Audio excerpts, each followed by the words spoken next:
අපි ඉන්දුනීසියාව ගැන කොටස් දෙකකින් විතර කතා කරා මීට කලින්. ඉතින් අදත් අපි එතනම තවත් දිගුවක් තියෙනවා. අපි කලින් වැඩසටහන නැවැත්තුවේ ඇත්තටම මේ ඉන්දුනීසියාවේ යන්න, ඇවිදින්න, බලන්න තියෙන තැන් ගැන කතා කරන්න ඕනි කියන තැනින් අපිත් එක්ක අද එකතු වෙන අපේ සම්පත්දායකයා අපේ අකලංකද සොයිසා කියන්නේ ඉන්දුනීසියාවේ ගොඩක් කල් ජීවත් වෙච්ච ඒ වගේම රැකියා කරන කෙනෙක්. රැකියා කරන කෙනෙක්.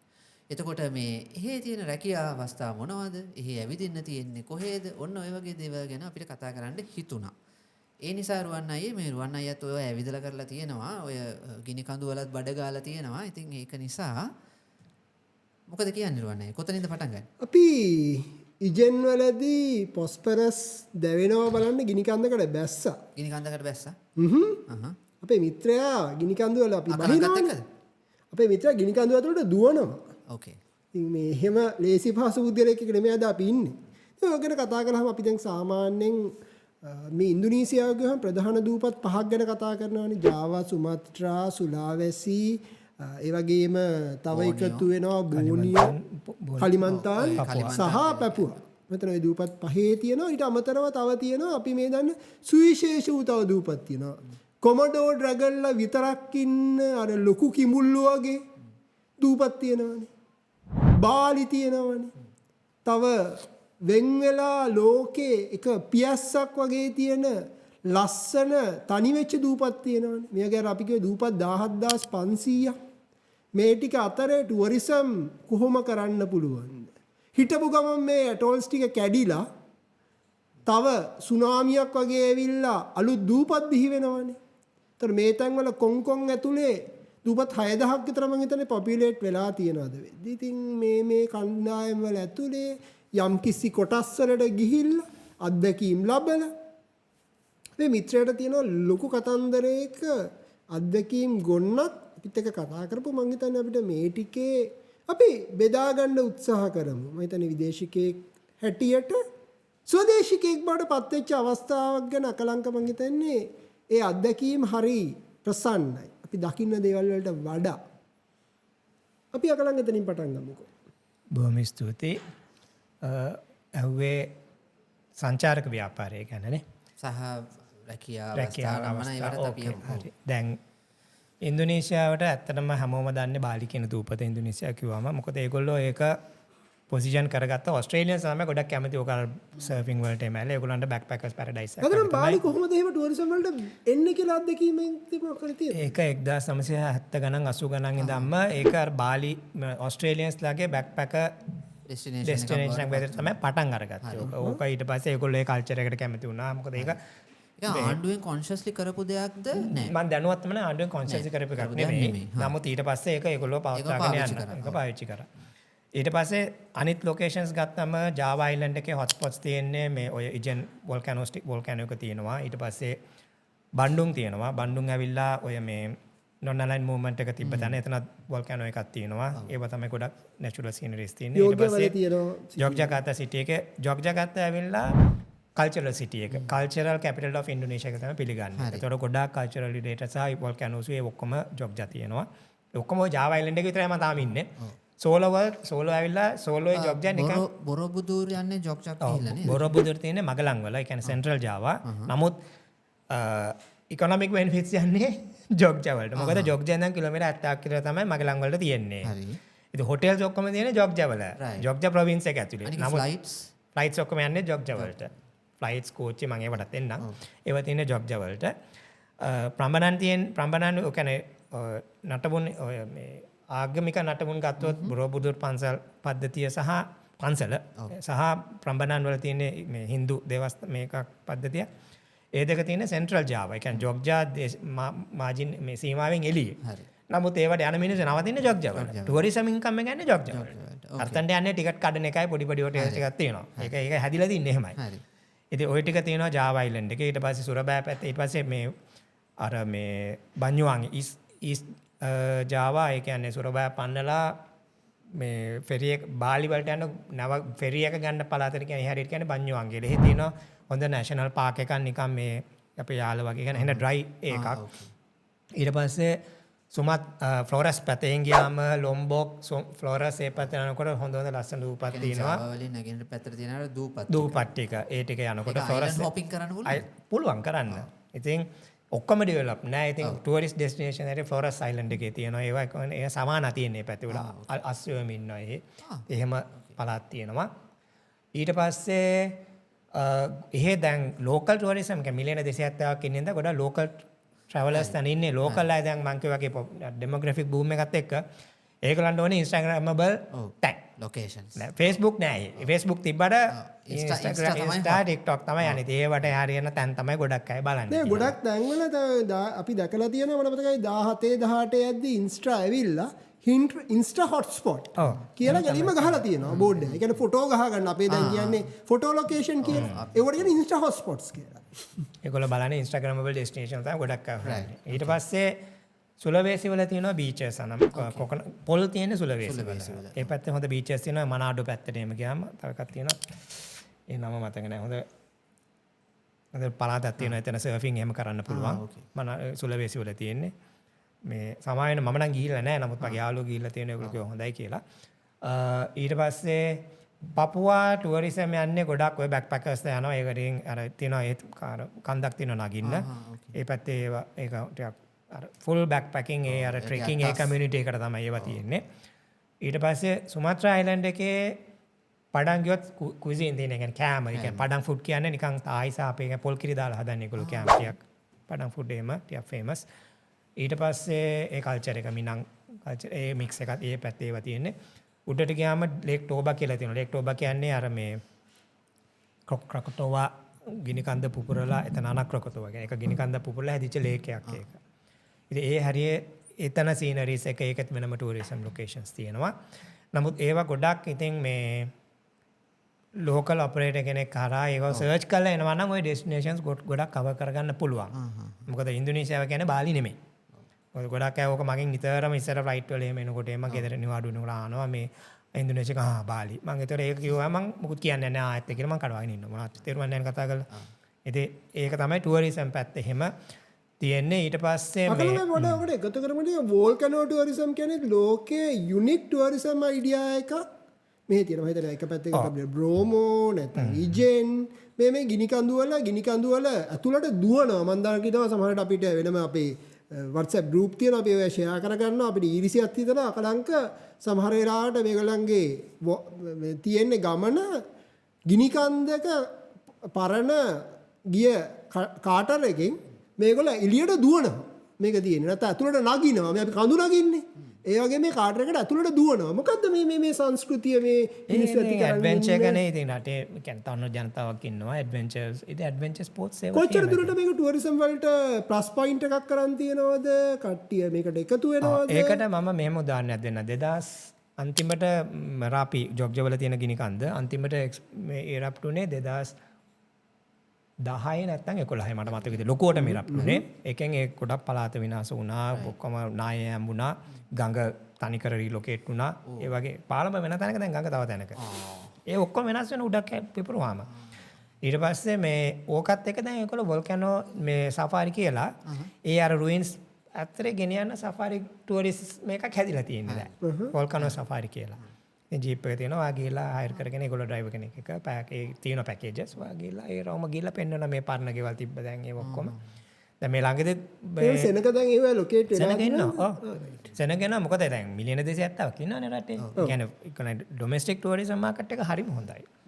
මොකද හොටෙල්ස් වලම ඒක නැහැ. ඒ අනිත් එක ෆීඩ්බැක් එක හරි ස්ට්‍රෝං. ඒ කියන්නේ නෙගටිව් රිවිව් එකක් දාපු ගමන් ඊට පස්සේ ඉතින් කවුරුත් යන්නේ නැහැ. රයිට්. ඉතින් ඒ පැත්තෙන් ඒගොල්ලෝ හරියට IT සැවි. හරි. දැන් අපි වුණත් දැන් පුරුද්දක් හැටියට රෙස්ට් කොහේ හරි හොටෙල් එකක් හරි බුක් කරන ඉස්සෙල්ලා මමත් කරන ඉස්සෙල්ලාම ගිහලා රිවිව්ස් ටික බලනවා. ඊට පස්සේ තමයි බුක් කරන්නේ. රයිට්. ඒ වගේ ඒකල එතනට ගෙනත් තියෙන්නේ මාකට් එකේ. ඒ ස්ටෑන්ඩඩ් එක ඒගොල්ලෝ පුළුවන් තරම් කරනවා මේන්ටේන් කරන්න. නැත්තම් වෙන්නේ වෛරල් වෙන මොකක් හරි ප්‍රශ්නයක් කියවම මොකද දාලා පෝස්ට් කරුවා මොකක් වෛරල් වෙලා ඊට පස්සේ ඕක තමයි ප්‍රශ්නේ කියන්නේ. ඒ පැත්තෙන් ඒක තියෙනවා. අනිත් දැන් රුවන් නැවුවා මගෙන් රස්සාවක් ගැන. රස්සාව කරනකොට දැන් ඔතන තියෙන ටික ආවෙනික ඒක ටිකක් යුනික් සිටුේෂන් එකක්. ඒක මම පැහැදිලි කරන්න මෙහෙම. දැන් අපි සමාජයක් හැර අපි ලංකාවෙන් රස්සාව අපි රටෙන් පිට යනවා නම් long term, ඒ කියන්නේ දිගු කාලිනව එක්ක යන්න ඉගෙන ගන්න. එහෙම නැත්නම් සංක්‍රමණය වෙනවා. එහෙම නැත්නම් රස්සාවකට යනවා. දැන් රස්සාවකට යනකම අපිට එන්නේ එක්කෝ දකුණු කොරියාවට යනවා, මැලේසියාවට යනවා, එහෙම නැත්නම් මැද පෙරදිගට යනවා. ඔයගොල්ලෝ අපි රස්සාවක් කියලා සාමාන්‍යයෙන් අපිට තියෙන්නේ ලොකුවටම. එතකොට අපි උදාහරණයක් මැද පෙරදිග ගත්තොත් මැද පෙරදිග රස්සාවකට යනවා කියන්නේ එතන වාගියම හැම ජාතියෙම ඉන්නවනේ. ඩුබයි ගත්තොත් පාරතු ගන්න එක නම් මැලේසියා ඉන්දියන් වෙන්න පුළුවන්, ඇෆ්ගනිස්තාන් වෙන්න පුළුවන්, බංග්ලාදේශ වෙන්න පුළුවන්. ඒ හැම එක්කෙනාම ඇවිල්ලා තියෙන එක අරමුණකට නේ. ආවා රස්සාවක් කරා සල්ලි ටිකක් හොයාගත්තා ගෙදර ගියා. නමුත් ඉන්දුනීසියාව එහෙම පිටින් ශ්‍රමිකයෝ ගන්න රටක් නෙමෙයි. මොකද රටේ මිලියන 270ක් ඉන්නවා. ඒගොල්ලෝ යන්නේ රටින් එළියට රස්සාවල් හොයාගෙන. නේද? ඒගොල්ලෝ ලොකු ඉකොනොමියකුත් නෑ පිටම රට මිනිස්සු ගෙනල්ලා එම්ප්ලොයි කරන්න තරන්නේ. අප දැන් තෙල් සල්ලි කියලාත් ඒගොල්ලන්ට ලොකුවට තෙල් තියෙන රටකුත් නෙමෙයි. මිලියන 270ක් ඉන්නවනේ රට ඇතුළේ රස්සාවල් දෙන්න. ඒගොල්ලන්ට රස්සාවල් මැදි දී ගන්න. එතකොට ඒ වගේ රටකට රස්සාවකට යන්න බොහොම සීමිත අවකාශ තමයි තියෙන්නේ. ප්‍රධානම අවකාශය ඇවිල්ලා ගොඩක් වෙලාට එන්නේ ආයෝජනය හරහා. ඒ කියන්නේ ආයෝජකයෙක් ගියාම යාට වර්ක් පර්මිට් හම්බ වෙනවා. යාට එක්ස්පැට්ස් ගේන්න. right. ඒ ආයෝජනයේ අනුව. හරි. එතකොට ඒ වර්ක් පර්මිට් එකට යා ඔප්පු කරලා පෙන්න ජස්ටිෆයි කරන්න ඕනේ මම මේ කරන මේ තනතුරට මේ කරන රැකියාව කරන්න සුදුසු කෙනෙක් මේ රටේ නැහැ. හරි. එම නිසායි මම මෙයාව ගේන්නේ. හැබැයි යාට පර්මිට් එක දෙන්නේ අවුරුදු 5 වර්ක් පර්මිට් එකක් දෙන්නේ. දෙනකොට ඒකේ කොන්දේසියක් තියෙනවා. ඔයා එක්කෙනෙක්ව ෂැඩෝ හැටියට තියාගෙන යාව ට්‍රේන් කරන්න ඕනේ කියලා. හරි. ඒක තමයි නීතිය වැඩ කරන්නේ. එහෙම නමුත් ඕක එක්ස්ටෙන්ඩ් වෙනවා. ඉතින් ඒවා පසුවට කාරණා. ඉතින් දැන් මම ඉන්දුනීසියාවට ගියේ ඒ මාර්ගේ. හරි. මම ගියේ මේ ලංකාවේ ආයතනයක් එහි ආයෝජනය කරලා තියෙනවා මේ ප්ලාන්ටේෂන්ස් වල. මම ඒගොල්ලන්ගේ ව්‍යාපෘති ඉංජිනේරු ව්‍යාපෘති වගේක් බාර ගන්න තමයි ගියේ. ඉතින් මම අවුරුදු 5ක ඒක කරලා මට වෙන පිටරට ආයතනයක් මට ආරාධනා දුන්න වෙන ආයතනයේ ඒගොල්ලන්ගේ වැඩ බාර ගන්න කියලා. මම ඊට පස්සේ මේ පැත්තෙන් මගේ ගමන මම වෙනම හදාගෙන ගියා. ඉතින් එකම දේ මම මෙතන සහරු කරන්න හදන්නේ ඔයා ඒ වගේ රටකට ගියාම ඔයා එක පුද්ගලයෙක් ඔයා වැඩ කරන අනිත් ඔක්කොම සේවකයෝ ඒ රටේ මිනිස්සු. ඒගොල්ලන්ගේ ගෙදර ගිහිල්ලා ඉන්නවා වගේ. ඒකට අපි දැනගන්න ඕනේ සංවේදී වෙන්න මේ මිනිස්සු ගැන. ඒගොල්ලෝගේ හිතුම් පැතුම් ගැන, ඒගොල්ලෝ ඒ සංස්කෘතිය ගැන, ඒගොල්ලෝගේ භාෂාව ගැන ඒ ටික ගැන පොඩි එම්පති එකක් තියෙනවා නම් සර්වයිව් වෙන්න ලේසි. නමුත් අර අපි තියෙන පුරුද්දට මොකක් හරි කියලා නෑ මම තමයි උඩින් මම උස් ඕගොල්ලෝ පහත් වගේ ඒව කළා ගියාම සෑහෙන්න අමාරු වැටෙනවා. ඒ කියන්නේ ගොඩක් අයට වර්ධින්නේ යන්නේ නැතන. එක්ස්ප්‍රස් ඒ කියන්නේ එහෙම ප්‍රශ්න වෙච්ච වෙලාවලු ඕන තරම් තියෙනවා. ඊට පස්සේ මේ ෆොරිනර්ස්ලාට තෝක වර්ධිනවා ගොඩක් වෙලා. හැබැයි ෆොරින් ඒ කියන්නේ එතන දෙකක් තියෙනවා. මම ඉන්වෙස්ටර් කෙනෙක් හැටියට එන අයයි මල්ටිනේෂනල් කම්පැනිස් වලින් ට්‍රාන්ස්ෆර් වෙන අය ඉන්නවා. ඒ කියන්නේ දැන් අපි ගත්තොත් ඒ කියන්නේ Unilever, P&G, BAT ඔය වගේ ලොකු කම්පැනිස් වල මෙහි ඉන්න ප්‍රොෆෙෂනල්ස්ලා වෘත්තිකයෝ රටින් රටට මාරු වෙන අවුරුදු දෙකෙන් දෙකට වගේ යනවා. දැන් මේ දවස්වල එහෙ ෆොන්ටේරා එකේ CEO කියන්නේ ප්‍රධාන විධායක හැටියට ඉන්නේ මේ ලංකාවේ පුරවැසියෙක්. බොහොම ප්‍රසිද්ධ නමක් තියෙන කෙනෙක්. එයාගේ පියා මෙහි දේශපාලන පිතා ප්‍රසිද්ධ චරිතයක්. ඉතින් මේ බොහොම කිට්ටුවෙක් කෙනෙක් යටත් CIM තියෙනවා. ඉතින් අපි බොහොම කිට්ටුවෙන් ආශ්‍රය කරනවා.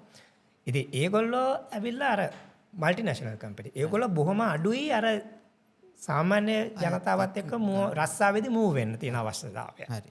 නමුත් ආයෝජකයෙක් හැටියට ගියාම ඒගොල්ලෝ බින්දුවෙන් විශේෂයෙන්ම ප්ලාන්ටේෂන් වගේ කියන්නේ වතු වගාවකට වගේ ගියාම. ඒතකොට අපි බින්දුවෙන් මේ රටේ මිනිස්සුත් එක්ක ඩීල් කරන්නේ ගොඩක්. ඔව්. ඒත් අපි ඒක ගැන අපිට අවබෝධය තියෙන්න ඕනේ. නැත්නම් හරි අමාරුයි ගිහිල්ලා මේ හුරු වෙන්න වැඩ කරන්න. අනිත් එක භාෂාව. වතු වගාව කියන එක මෙතන ෆාම් ඔයිල් තමයි මම හිතන්නේ බොහෝ දුරට ලංකාවේ ගියේ දැන් ඔක උනේ ලංකාවේ තියෙන ආයතනයක් සමූහයක්. ඒගොල්ලොන්ගේ ආයෝජන තිබ්බ මැලේසියාවේ ඉස්සර ගත්ත ප්ලාන්ටේෂන්ස් වගේ. පස්සේ ඒගොල්ලෝ ඒවා මොකද මැලේසියාවේ ගොඩක් මැලේසියාව නාගරිකයන් වෙනකොට ප්ලාන්ටේෂන් ඉදම් කමර්ෂල් ලෑන්ඩ් වල බවට පත් වෙන්න ගත්ත අපාර්ට්මන්ට්ස් ආදාන ප්‍රොපර්ටි වලට. ඒකට ඒගොල්ලෝ ඒකේ මිල වැඩි වුණා ඒ පැත්තේ. ඊට පස්සේ ඒගොල්ලෝ ඒවා වගේක් විකුණලා ඒ සල්ලි වලින් ආයෝජන කළ ඉන්දුනීසියාවේ ඉඩම් අරගෙන තමයි ඒගොල්ලෝ ව්‍යාපෘති ඒගොල්ලෝ දිනු වුණේ. ඒගොල්ලෝ සෑහෙන විශාල ආයෝජනයක් තියෙනවා ඒගොල්ලන්ගේ. ඉතින් ඒකත් එක තමයි මම ඒගොල්ලන්ට ඒ පැත්තෙන් සේවකයෙක් හැටියට වෘත්තිකයෙක් හැටියට මම ගියේ මුලින්ම. ඒ වගේම මම හිතන්නේ MS ආයතනය වගේ ඇඟලුම් පැත්තෙනුත් ඉන්නවා. ඒකත් එක්ක ඔය ලොජිස්ටික්ස් මම නම් කියන්න ආයතන වල හරි නෑනේ. මේ ඇඟලුම් ආයතන ඉන්නවා. ඒ ගිහිල්ලා ඊට පස්සේ ශ්‍රමය හින්දා මොකද ජොග්ජා වල Java Central Java වල ලේබර් මේ මිනිමම් වේජ් එක හරි අඩුයි. ඒ කියන්නේ cost of living අඩුයි. ඒතර ඒවට ගිහිල්ලා ඉන්නවා. ඊට අමතරව මේ ඒවත් එක්ක එන තව උප ආයතන තියෙනවා. දැන් ඒගොල්ලෝගේ දැන් අපි ඇඟලුම් ආයතනයක් ගත්තොත් ඒගොල්ලොත් එක්ක ලොජිස්ටික්ස් කරන පාර්ට්නර්ස්ලා ඉන්නවානේ. දැන් ඒගොල්ලෝ දැන් හිතමු ඒ ආයතන අපි නම ABC කියමු. ඇඟලුම් ආයතන ඒක කියලා ඉන්දුනීසියා ඔෆිස් එකක් දාමම ඒගොල්ලෝ ලංකාවේ ඒගොල්ලෝගේ ලොජිස්ටික් පාර්ට්නර් ගිහලා එතන සබ් ඔෆිස් එකක් දා ගන්නවා. එතකොට ඒගොල්ලොත් ඒකට ඕඩර්ස් ටික එනවා. ඊට පස්සේ ඒගොල්ලෝ ඒ පළාතේ අනිත් අයටත් බිස්නස් ගන්න. එහෙම. ඕක තමයි ගොඩක් අය කරන්නේ. ආයේ කාටන්ස් එහෙම ඔය පැකේජින් මැටීරියල්ස් එහෙම බොක්සස් එහෙම කරන්නේ නැහැ. මේ ඒගොල්ලෝ ගිහලා ඒ ඔෆිස් දාන ඇක්සසරිස් විකුණන අය යනවා. ඔහොම අර නෙට්වර්ක් එකක් හැදෙනවා ඉතින් ඕක. ඉතින් එහෙම තමයි ගොඩක් ආයෝජන එන්නේ රටට. ඊට අමතරව මහා පරිමාණ ආයෝජන චයිනීස් කොරියන් ඒගොල්ලෝ බිලියන ගණන් ගේන්නේ. 2 බිලියන් 3 බිලියන් ඇවිල්ලා දානවා කියලා නිකන් පැත්තේ එහෙම ඒවා ලොකුවට යන ඒවා. ඒකට ඒ වගේ ඉන්වෙස්ටර්ස්ලට ඔපචුනිටිස් තියෙනවා ඉන්දුනීසියාවේ. ඔව් ඒගොල්ලෝ ඊට පස්සේ කියන්නේ ඕනම ඉන්වෙස්ටර් කෙනෙක්ට ඔපචුනිටිස් ඒගොල්ලන්ගේ අපේ BI වගේ කියන්නේ BKPM කියලා. ඒක one stop shop. අතරම one stop shop එකක්. ඒගොල්ලෝ බොහොම ඉක්මනින් පර්මිට් කියන්නේ සිංගප්පූර් තරම් එෆිෂන්ට් නෑ. නමුත් මේගොල්ලෝ පුළුවන් තිබ්බ තත්ත්වෙත් එක්ක දැන් සෑහෙන දුරක් ඇවිල්ලා තියෙනවා. පර්මිට්ස් එම ගොඩක් ස්ට්‍රීම්ලයින් කරලා තියෙනවා. 100% foreign ownership දෙනවා. මිනිමම් ඉන්වෙස්ට්මන්ට් එකක් ඒගොල්ලෝ බලාපොරොත්තු වෙනවා. ඉස්සර ඒක කන්වර්ට් වුණාම කියන්නේ 1 million dollar ඒ කියන්නේ 10 billion IDR කියලා තිබ්බේ. දැන් ඒක $600,000 වගේ වෙන්නේ. මිනිමම් ඉන්වෙස්ට්මන්ට් එකක් බලාපොරොත්තු වෙනවා ඒ වගේ. ඊට අඩු ඒවටත් කියන්නේ ඒක එකපාර ගේන්න ඕනේ නෑ. ඒකට ඊට පස්සේ ආවම ඇඩ්වයිසර්ස් දෙන්නවා කියනවා කොහොමද කරන්න ඕනේ කියලා.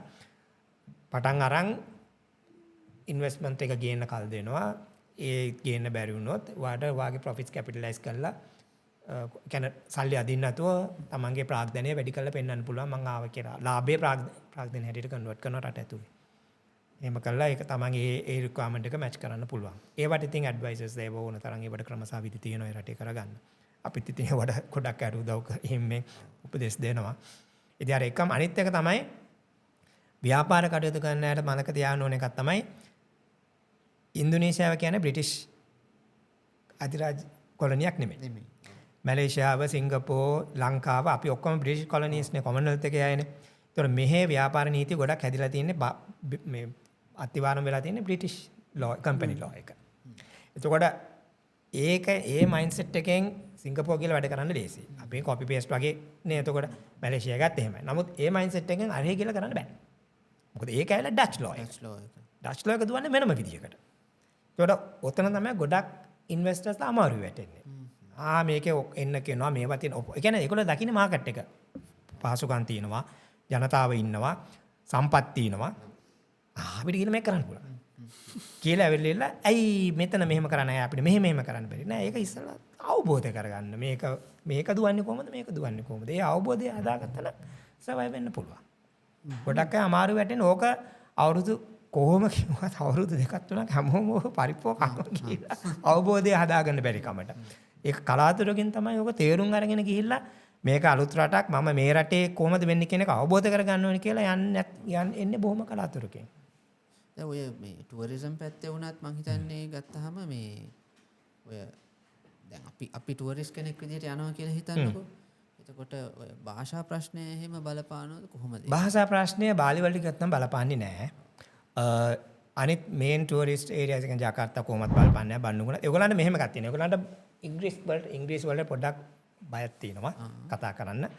නමුත් ඔයා ටයිප් කරලා බැලුවොත් ඒගොල්ලන්ට දැන් අපිට කියන්නේ දැන් ලැටින් ඒගොල්ලොත් පාවිච්චි කරන්නේ ට්‍රාන්ස්ලේට් Google මම මුලදී ගිය කාලේ ඒ කාලේ අර ට්‍රාන්ස්ලේටර්ස් තිබ්බා පොඩි නිකන් අර PDS වගේ.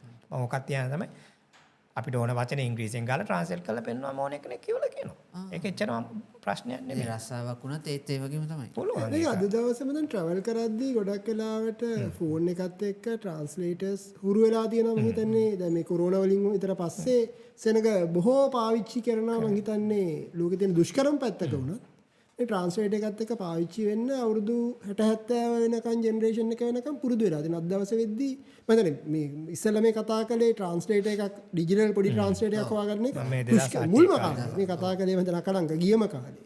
දැන් වෙද්දී මම හිතන්නේ ලෝකේ හුරුයි ඒකට. ඒක ඒගොල්ලෝ ජාතියක් හැටියට හරියම මේ humble මට නිහත මගේ සිංහල වචන සහතිකව. නිහතමානී ඕනේ කෙනෙක්ට ගරු කරලා කතා කරන්නේ ඉතින් ඒ වගේම තමයි අර අපි දැනගන්න ඕනේ ඒක පොඩක් ලර්නින් නේෂන් එකක් නේ. අපි දැනගන්න ඕනේ ඒක ඒ සීමාවන් පනින්න නැතුව අපි මිස් නොකරන. ඒ කියන්නේ දැන් ඕක මම අපේ අල්ලපු රට. ඔව්. අර ලොකෝ එක. ඔව්. ඒගොල්ලන්ට එහෙටාම ලොකු මේකක් හැදෙනවා. ලොකු හිනමානයක් හැදෙනවා. ඒගොල්ලෝ එන්නේ ඇවිල්ලා අර ගරු කරාම උන් එනවා ඔලුවට අත හොදන්න. ගුටි නොකා යන්නේ ගොඩක් අය බොහොම කලාතුරකින්. ඒ කියන්නේ බොහොම අමාරුවෙන් 99 බේරලා තමයි යන්නේ. ඒ කියන්නේ අර හොඳට සලකනවා වගේ මේ ඕන මිනිස්සෙක්ට හොඳට සලකලා ඒ මිනිස්සයාට සීමාවක් තියෙනවානේ. ඊට පස්සේ ඉතින් ඒක Taman දැනගන්න මේ ගරු කරනවා නම් අපිත් ගරු කරන්නේ එච්චරයි. නැතු ඕනට ඒක ඔළුවට අරගත්තම තමයි අමාරු වෙන්නේ. මම පොඩි තවදයක් අහන්න කියනවා මං හිතන්නේ අපි නිකන් ඉන්දුනීසියාවේ ගියාම බාලි වල විශේෂ කොටම අපේ රාම රාවණ කතා පුවත හා සම්බන්ධ සමහර තැන් තියෙනවා. සීතා. මගේ මේ හොඳ යාළුවෙක් සීතා කියන්නේ ශින්තා. ශින්තා. මේ චරිත මේකට හා සම්බන්ධ සමහර තැන් මෙන්න මේ රටේ තියෙනවා. මේ ගැන පොඩි අදහසක් තියෙනවා නේද? මෙහෙමයි. රාමායනය කියන එක පුරාවෘත්තයක් හැටියට ඒගොල්ලෝ පිළිගන්නේ. ඒක දැන් මෙහෙම දැන් අපිට දැන් YouTube තියෙනවා, ඉන්ටර්නෙට් තියෙනවා, සෝෂල් මීඩියා තියෙනවා. ඒ කාලේ අවුරුදු 1000කට 1500කට ඉස්සෙල්ලා මොනවද තිබ්බේ? මොකද? රජතුමාගේ විනෝද එන්ටර්ටේන්මන්ට් එකට මොනවද තිබ්බේ? ඕකට තමයි ඔය පුරාවෘත්ත ඒගොල්ලෝ කියන්නේ හින්දු ආභාෂයත් එක්ක ඒවා ආවා. ඒගොල්ලෝ ඒවා තමන්ගේ ශ්‍රුතිය සමාජයට ගත්ත ඒවා. අරගෙන දැන් ඒ තියෙන මහමෙවුරු කියලා කන්දක් තියෙන. ඒ වගේ ඔක්කොම ඒගොල්ලෝ හදාගත්ත ඒ පළාතට හරියන විදිහට. ඊට පස්සේ ඒගොල්ලෝ ඒක නාට්‍ය. ඒගොල්ලෝ පිළිගන්නේ මේක සංස්කෘතික අංගයක් හැටියට. නාට්‍යයක් හැටියට. නැත්නම් මේ මෙතන තමයි රාම හිටියේ, මෙතන තමයි රාවණ හිටියේ, මෙතන තමයි සීතා වහංගල හිටියේ. ඒ කුණුවarp නැහැ. ඒ බයිලා නැහැ. නෑ. හරිද? ඉතින් මේ ඒක ප්ලේ එකක් හැටියට ඒගොල්ලෝ තාම රඟ දක්වනවා. ඒකලේ අර මං මුලින් කිව්වා වගේ ඒගොල්ලෝ අර පූජනීය ස්ථාන තාම රැකගෙන ඉන්නේ. ඒ වගේ මේක අපේ සංස්කෘතියේ කොටසක් කියලා ඒගොල්ලෝ පිළි. ඒ නම් ඒ අර්ජුන ඒ නම් ළමයින්ට දානවා. ඒ නම් තියෙන්නේ. ඉතින් ඒක ඒගොල්ලෝ ඒකයි සංස්කෘතිය ඒගොල්ලෝ රැක ගන්න බලන හැමතිස්සෙම. අනිත් එක දැන් හැම පළාතකම දැන් ජොග්ජවල විශේෂයෙන් මං හිටපු හින්දා මං දකින්නේ අර මුතිලන් කියන්නේ. අර මේ අපේ අර අස්සයා වගේ නටන එක මං දන්නේ අර මේ ලංකාවේ තියෙන ඔය නැටුම් ශෛලිය අර අස්සෙක් වගේ හඳලා මෙහෙම කරනවා. මේ තියෙන කතරගම පෙරහැරේ එහෙම තියෙනවා. ඔව්. ඉතින් ওই වගේ ඒක තරඟ තියෙනවා එහෙ. ඒකට ඒවටම හැදිච්ච කණ්ඩායමින් ඔයගොල්ලෝ හැමදාම පුරුදු වෙනවා ඒකට කියලා. ඒක නටනවා අර මේවා වෙලා නිකන් අර ආවේශ වෙනවා වගේ ඒ ගානට නටනවා. නටල ඒගොල්ලෝ වීදුරු කනවා ඔක්කොම තියෙනවා ඒවා. ඉතින් ඒවා තරඟ ඒවා මිනිස්සුන්ට ඒවා අර සල්පිලක් වගේ තියලා ඒවා තියෙනවා. ඒවට අනුග්‍රහය බජට් එකෙන් තියෙනවා. ප්‍රාදේශීය මට්ටමේ බජට් එකෙන් ඒවට අනුග්‍රහය තියෙනවා. ඒවට ස්පොන්සර්ස්ලා ඉන්නවා. ටිකට් කඩනවා. ඇතුළෙන් තනම ගහලා තියෙන ලොකු බැනර් එකක් ගෝරි දාගත්තොත් දෙගොල්ලම ගහගත්ත හැම පාර්ශ්වය හානි වෙච්ච ඒවාට වන්දි කියවන්න ඕනේ. එච්චරයි. එතකොට සංගීත සංදර්ශන වල ගුටි කෙලි ඒ ඔක්කොම අතන ගහලා දෙන්න. ගහගත්තොත් ඔක්කොමලා ගෙවපල්ලා. පොලිසියෙන් ආරක්ෂාවට දාලා තියෙනවා. ඉන්නවා මුරට සිකියුරිටි ඉන්නවා. ඒගොල්ලෝ ඉන්නවා. අරක දැක්කම දන්නවනේ. හරි. දැන් අන්තික අර හික්මීම කියන එක සමාජයේ පොඩි කාලේ ඉඳන්ම හදලා තියෙන්නේ. ඒක ගොඩක් ජාපනීස් කල්චර් එකේ ගොඩක් වැඩි. නමුත් හැමෝගෙම මේක පොදුවේ තියෙනවා. ඒක ඕක එකක්. ඊට පස්සේ මේ ඔය ගහගන්න. ඒ කල්චරල් ටුවරිසම් පැත්ත ඒගොල්ලෝ ඩෙවලොප් කරන්න උත්සාහ කරනවද? ඒවා තියෙනවා. ඒවා බොහොම නිකන් ඔය මේ අර බතික් අඳින්න ඒ වගේ ඒවා කව වෙන ඒරියාස් තියෙනවා ජොබ්ස් වල. එහෙම ටුවර්ස් තියෙනවා. ඒ ටුවර් පැකේජස් තියෙනවා. සර්ච් කරලා ගන්න පුළුවන්. ඒවා තියෙනවා. බතික් ලෝකෙ බිහි වෙන්නේ ඉන්දුනීසියාව හරහා තමයි. මෙතන බතික් කියන්නේ මෙතන එයාවේසයකුත් තියෙනවා බතික් කියන්නේ. බතික් කියන්නේ. ඒ තරක් නෙමෙයි මම හිතන්නේ සුලාවෙසි වල හරිය මම හිතන්නේ ජාතිය මම හිතන්නේ මූලික ජාතිය වෙච්ච නම වෙන්නේ බටෙක් හරි මොකක් හරි නමක් තියෙනවනේ. බතක් වෙනස්. ඒ සුමාත්‍රාවල. බතක් ඒක වෙනස්. බතක්ලා ඒගොල්ලන්ගේ ඒක බතික් එක එහෙම මේක දැනුවත් වෙන. හැබැයි බතික් එක තියෙනවා හැම දූපතේම ඒගොල්ලන්ගේම ආවෙනික ස්ටයිල්ස් තියෙනවා බතික් වල. ජාවා කියන්නේ ජාවල ජොග්ජ බතිකුයි සෝල බතිකුයි වෙනස්. ඊට පස්සේ කලිමන්තන් වල බතික් තියෙනවා. ඊට පස්සේ ඒවත් වෙනස්. ඊට පස්සේ සුමාත්‍රා බතික් මේ කියන්නේ මොටිව්ස් වෙනස්. එමය තියෙනවා. එතකොට දැන් ඔය වගේ රටක තියෙන දැන් ඔය වගේ දැන් අපි කියමු ටුවරිසම් වෙන්න පුළුවන් නැත්නම් රස්සාවල් යන කට්ටියට යන්න පුළුවන් ඔය යටිතල පහසුකම් හැදෙන එක සම්බන්ධයෙන් ඒක කොහොමද? ඕකේ. ඒ පැත්ත මෙහෙම දැන් මම මෙහෙම දෙන්නම්. මම 2008 මුලින්ම ගිහිල්ලා මට උමනාවක් තිබ්බා බොරොබුදුරයන්. බොරොබුදු කියන්නේ ජාවා අයිලන්ඩ් එක ගත්තොත් ඒක නිකන් ආනමාළු ගෙඩියක් වගේ. හරි මැද්දේ තමයි බොරොබුදුර තියෙන්නේ. මම හිටියේ බෝනියෝ වල. බෝනියෝ ඉඳන් මං හිටපු එයාපෝට් එක සුරබෑ කියන්නේ මේ ඊස්ට් කෙරෝල ජාවා අයිලන්ඩ් දුපතේ නැගෙනහිර කෙරෝල ෆ්ලයිට් එකක් තිබ්බා සුරබෑ වලට. මම එතන ඉඳන් මට ලොකු ආසාවක් තිබ්බා. මං හරි ආසයි කෝච්චිය යන්න. මම එතන ඉඳන් බොරපුත යන කෝච්චියට මං ලෑස්ති වෙලා බුක් කරන මොකද අවසනාවකට ෆ්ලයිට් එක ඩිලේ වෙලා මට ඒක කරගන්න බැරි වුණා. නමුත් මට මතකයි මං යන්නේ ඉස්සල්ලා මගේ යාළුවෙක් බොහොම කිට්ටු යාළුවෙක් ඉලෙක්ට්‍රිකල් යා මේ ඉන්ඩෝනේෂියන් කෙනෙක් ඉංජිනේර කෙනෙක්. මං එයාට කිව්වා එයා ජොග්ජා හරිය ගෙවල් යාගේ මට කෝච්චිය යන්න ඕනේ. එයා එතකොට මට කියන අනේ පා කියන මිස්ටර් කියනවා වගේ පාකා මේ මට නම් කතා කරන්න එපා. මම මොකද එයා ඉස්කෝලේ ගියා ජකාර්තා. ගම තියෙන්නේ ජොග්ජා කිට්ටුව සමරන් වල පැය 4-5ක් විතර ජකාර්තේ ඉඳන් කැම්පස් ගියේ. ඒතර නිවාඩුවට රතියන්තයට කෝච්චියේ තමයි. සල්ලි නැහැ නේ කැම්පස් යනකොට. ඔයත් ඉතින් දුකනේ. ඉතින් එයා කෝච්චියේ තමයි යන්නේ. එයා කියනවා මගේ පස්සේ පැත්ත තාම රිදෙනවා මතක් වෙනකොට කියලා. මොකද අර ලී පෙට්ටි ඒ ගම ඉතින් අර වෙනදාම යන අය රැක්වල කුකුල්ලු විකුණන්න ගෙනියනවා එල්ලෝලු ඔක්කොම තියෙනවා. ඒ ඔක්කොම ඒ ෆුල් පැකේජ් එක එයා වත් විඳලා තියෙනවා. එතකොට ඒ කියන්නේ මේ අවුරුදු මේ ඇවිල්ලා 2002-3 කාලේ. right. වැඩි ඈත නෙමෙයි. හරි. ඊට පස්සේ ওই කාලේ 2008 වැඩට යන මිනිස්සුන්ට යන්න තිබෙලා අපේ වගේ පවර් සෙට්ස් තිබ්බා ටිකක් හැබැයි මීට වඩා පිරිසිදුයි. AC මුකුත් නැහැ ජනෙල් ඇරලා තියෙන්නේ මිනිස්සු වාහන උඩ යනවා. පස්සේ ඒගොල්ලෝගේ වෙනස පටන් ගත්තා 2008 විතර ඉඳන්. ඔක්කොම වෙනස් කරා. හරි. මුලින්ම පටන් ගත්තේ කමියුටර් කියන්නේ මේගොල්ලෝ බැලුවේ ඇයි මිනිස්සු කෝච්චියේ යන්නේ නැත්තේ. එකක් සෙනග වැඩි, පෙට්ටි මදි, දාඩිය, ගාන්ධා ඔක්කොම ආසියාවේ රටක්නේ. පෙට්ටි කොහොම ජපානයෙන් අයින් කරපු MRTs වගේක් ගෙන මේ කමියුටර්ස් වගේක් ගෙනල්ලා මේගොල්ලෝ ඒව දැන් තාම දුවන්නේ ඒවා. AC කරා ඔක්කොම ටික. වහල උඩ යන ඒගොල්ලන්ට යන්න බැරි වෙන්න දැම්මා උඩ මෙහෙම බෝල යකඩ බෝල වගේක් දැම්ම අනිවාර්යෙන් බයින්න ඕනේ. ඒක යාලා ඒක. ඊට පස්සේ මෙකන ටැප් කරලා යන්න ඉලෙක්ට්‍රොනික ගේට්ස් දාලා ඔක්කොම අර සිංගප්පූල් වගේ හැදුවා. ඊට පස්සේ හැම ස්ටේෂන් එක කියන්නේ දැන් සබර්බ්ස් ඒ කියන්නේ දැන් පානුදුරේ ඉඳන් මිනිස්සු කොළඹ වැඩට එන ඉස්සලා බයිසිකලේ දාලා ඉන්නේ. තාම අර පරණ වහපු ගියක් තියෙනවා. මම අවුරුදු 25කට ඉස්සලා මම වැඩට යනකොටත් ඒක තමයි දාලා. මිනිස්සු දාලා යන්නේ තාමත් එතන දාලා යන්නේ. මේගොල්ලෝ කරේ දුම්රියට ඉඩක් නැතුව නෙමෙයිනේ. දුම්රියට ඉඩක් තියෙනවානේ. මේගොල්ලෝ කර පැඩේ ස්ටේෂන් ආවට ඒගොල්ලන්ගේ ඉඩම් වල තියෙන අනවශ්‍ය දිකිරි ඔක්කොම ගලවලා ඒවා කාර් පාක් සහ මොටරසයිකල් පාක් බවට කන්වර්ට් කරා. මිනිස්සෙට Tamanට වැඩට ගෙදර ඉඳන් ස්ටේෂන් එකට එන්න පහසු විදියක් තියෙනවා නම් කෝච්චියේ සෝපා තෙරපෙන්න නැතුව යන්න පුළුවන් නම් මිනිස්සු ඒක ගන්නවනේ. ඒ ටික හැදුවා. දැන් ඒක පීක් එකට ඇවිල්ලා ඉතින් දැන් ආයෙ ඇඩ් කරන්න වෙලා තියෙන්නේ. මොකද දැන් ජනගහනේ දැන් අවුරුදු 10ක් තිස්සේ මේ වෙලා දැන් වැඩි වෙලා දැන් සමහර ලයින්ස් තියෙනවා සෑහෙන පොපියුලේටඩ් ක්‍රවුඩඩ් ඉතින් ඒවා ඇඩ් කරනවා. ඉතින් ඒවා ඉතින් වෙනවා. ඩියුන වෙනවා ස්ටේෂන් එක ඩෙවලොප් වෙනවා එක්ස්පෑන්ඩ් වෙනවා ඔක්කොම කරනවා මේගොල්ලෝ. ඒ රට පුරාම ඔය ඩෙවලොප්මන්ට් එක වුණා. ඕක මුලින්ම කමියුනිටි ඩෙවලොප්මන්ට් එක මුලින්ම ජකාර්තා කන්සෙන්ට්‍රේට් තමයි වුණේ. ජබඩාතාවෙක් කියලා කියන්නේ මේ රීජන් එකට ජකාර්තා වල වැඩියෙන්ම අයිති වෙන ඒ රීජන් එක.